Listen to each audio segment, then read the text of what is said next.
Então hoje a gente vai começar a estudar geradores.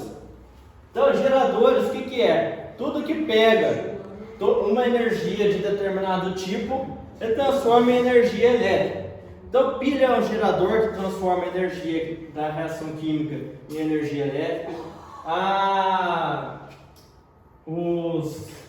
Aquelas usinas hidrelétricas também são geradores que pegam energia mecânica e transformam em energia elétrica. Então é tudo que transforma uma determinada energia em energia elétrica. Então a cara do gerador é essa daqui, ó.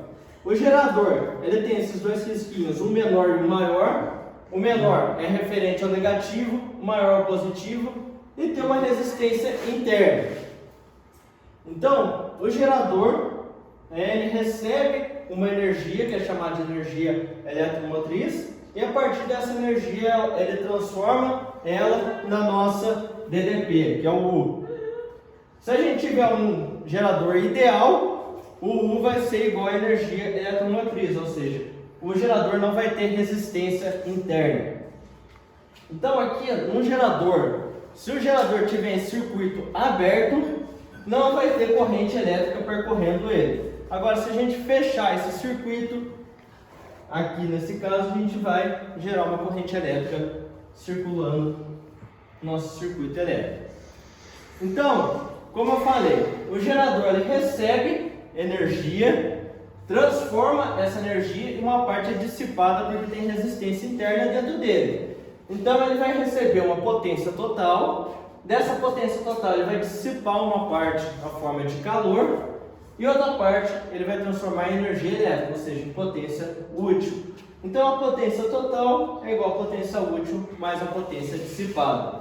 Se a gente falar que a potência total é a corrente vezes a força eletromotriz, a potência útil é a corrente vezes a nossa DDP, e a potência dissipada é a resistência interna vezes a corrente ao quadrado, o rendimento desse gerador vai ser a potência útil sobre a potência total. A gente substitui as fórmulas, a gente tem que o rendimento do gerador é a DDP dividido pela força eletromotriz. Se o gerador for ideal, o rendimento é igual a 1, senão vai ser menor do que 1.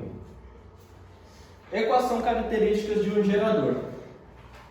Se a potência útil era a potência total menos a potência dissipada e a gente substituir as potências pelas fórmulas dela, a gente tem que a nossa DDP é igual a força eletromotriz menos a resistência interna do gerador vezes a corrente. Então aqui a gente pode conseguir introduzir a segunda lei de Kirchhoff, que é o quê? Se a gente tiver um circuito aberto, não tem corrente. Então à medida que a gente fecha o circuito, a gente tem uma DDP igual a zero, porque se a gente somar todas as DDPs dentro do circuito fechado, a somatória tem que dar zero. Então a segunda lei de Kirchhoff, que é a lei das malhas, fala que a somatória das DDPs dentro de um circuito fechado é igual a zero. Então quando a gente tem um circuito em curto-circuito, que é o que? Quando as duas extremidades do gerador estão ligadas, ou seja, está fechando o circuito, o nosso DDP é igual a zero e a gente vai ter a corrente de curto-circuito, que ela é igual à força eletromotriz dividida pela resistência interna do gerador. Se a gente tirar a tangente também, a gente acha a resistência interna do gerador nesse gráfico aqui.